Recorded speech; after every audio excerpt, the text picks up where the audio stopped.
students, so welcome to Statisticspedia. Now in this lecture we will going to discuss about the determination of the probabilities from the given CDF. Now in the last lecture हमने probabilities calculate किया था. अगर आपको कोई भी CDF given है for the case of discrete, right?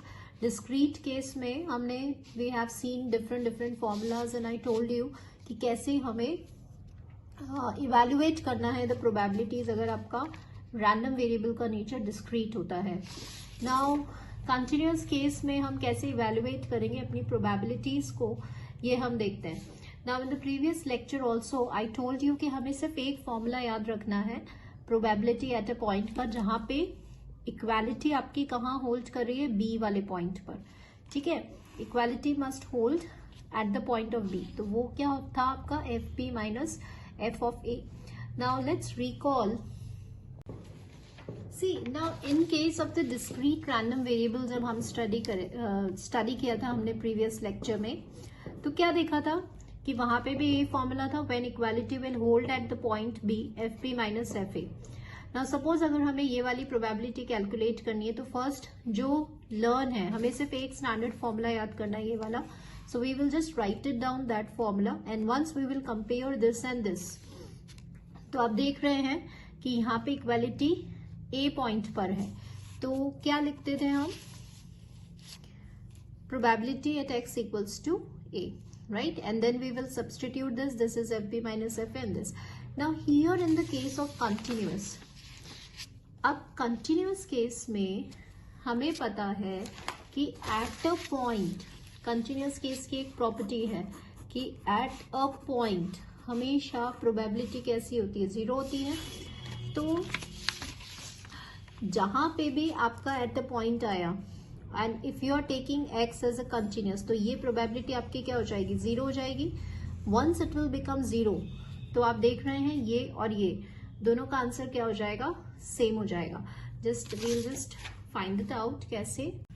See, now suppose if I've written this, right? So what we know, first we will write that formula, जो standard result जो हमें याद है वो ये है. Now once we will compare this and this, तो आपने देखा कि equality at B hold कर रहा है. Now here we need to find the equality at A. तो अगर A वाली equality आपको चाहिए, then we will simply add this. Yes. Now x being continuous, x being a continuous random variable, so what we know कि at any point, किसी भी point पर उसकी प्रोबेबिलिटी क्या हो जाएगी, जीरो हो जाएगी.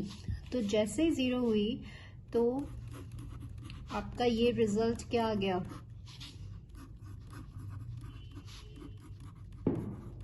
and what is this? This is fb minus f of a. So from this what we will conclude कि suppose जब हमने discrete case study किया था in the previous lecture, तो हमने 4 cases discuss किए थे. Suppose if we consider this case, तो यहाँ पे आपका माइनस हो रहा था probability at x equals to b. But here क्योंकि आपका random variable continuous in nature है, तो ये वाला पॉइंट आपका जीरो हो जाएगा. Similarly for the fourth case, ये दोनों एंड पॉइंट जीरो हो जाएंगे. So what we will conclude in the case of continuous कि एंड पॉइंट्स वेदर इंक्लूड हो या नहीं हो, all probabilities will remain same. Whether end points are included or not included, in case of continuous, all the probabilities will be equal. So this is one of the most important property in case of the continuous. So what was that important property?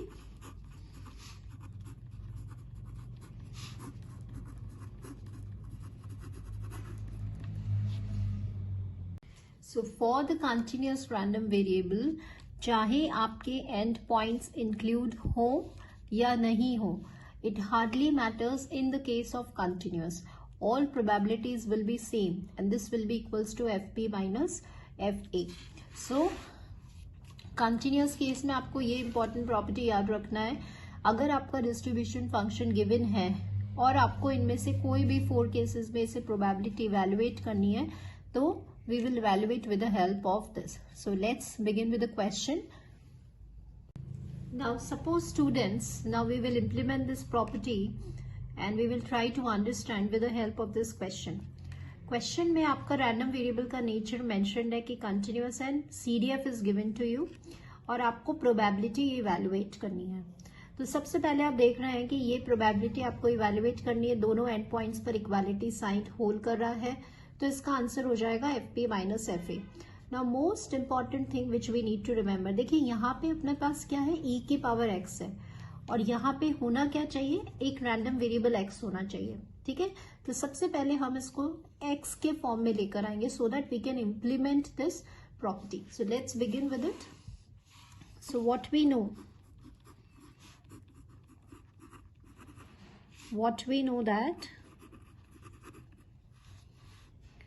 that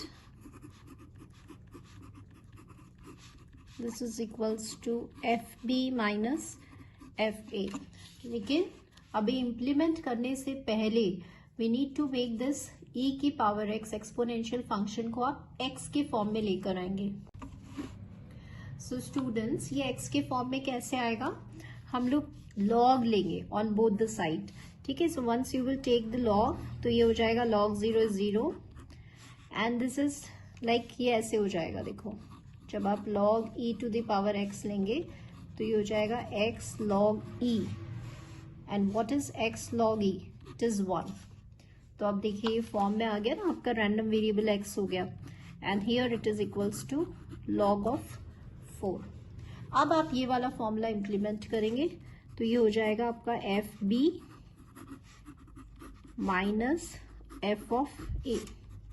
now log 4 की value 1.6 something होती है, तो which is greater than 0, तो इसकी value क्या हो जाएगी 1 minus e minus log 4 और f0 eight equals to 0 value क्या है 0, तो ये हो गया. नाउ तो 1 माइनस e की पावर log की प्रॉपर्टी लगा रहे हैं तो ये 1/4 हो जाएगा. Again we are applying e natural log e to the x, it is equals to x. तो यहाँ पे वही फॉर्मूला इम्प्लीमेंट हो जाएगा, तो ये हो जाएगा 1 minus 1/4. So what will be the answer? That is 3/4. So these are the two important formulas of log which we need to. तो देखिए एक शॉर्टकट वे है टू हाउ टू, हमने इससे इम्प्लीमेंट करना सीखा कि कैसे हम इवेल्युएट करते हैं प्रोबेबिलिटीज अगर आपको डिस्ट्रीब्यूशन फंक्शन गिवन है तो. Now let's understand the next important property कि अगर आपको CDF गिवन है और आपको PDF निकालना है, डेंसिटी फंक्शन निकालना है, तो आप कैसे निकाल सकते हैं, सिंपली डिफरेंशिएट करके. ठीक है, जैसे कि सपोज ये वाला क्वेश्चन गिवन है और क्वेश्चन में ये CDF गिवन है. अब ये continuous range is being given to you, so what will be the PDF. तो व्हाट वी नो दैट, तो how to do this, what we know that कि सिंपली अगर हम डिफरेंशिएट करते हैं with respect to x capital of fx को, then we will get the density function. तो आप जब डिफरेंशिएट करेंगे इसको तो दिस विल बी, आप इसको ऊपर लिया है by the law of differentiation, ये हो गया आपका -2 एंड e की पावर माइनस x का होता है ये, तो ये हो गया e की power minus of x upon 1 plus e minus x का स्क्वायर, और ये आपका फाइंड आउट हो गया द PDF, रिक्वायर्ड PDF आ गया ये आपका. ठीक है, सो टू इम्पॉर्टेंट प्रॉपर्टीज देखी, एक था कि कंटिन्यूअस रैंडम वेरिएबल में एंड पॉइंट्स आपके मैटर नहीं करते हैं. ठीक है, all the end points are equal. और दूसरी प्रॉपर्टी क्या देखी कि अगर आप CDF को डिफरेंशिएट करते हैं तो easily you can get the probability density function. So hope so कि स्टूडेंट्स आपको समझ में आ गया होगा. इन द नेक्स्ट लेक्चर हम फॉर्मूलाज लिस्ट देखेंगे and some of the questions. So thank you students.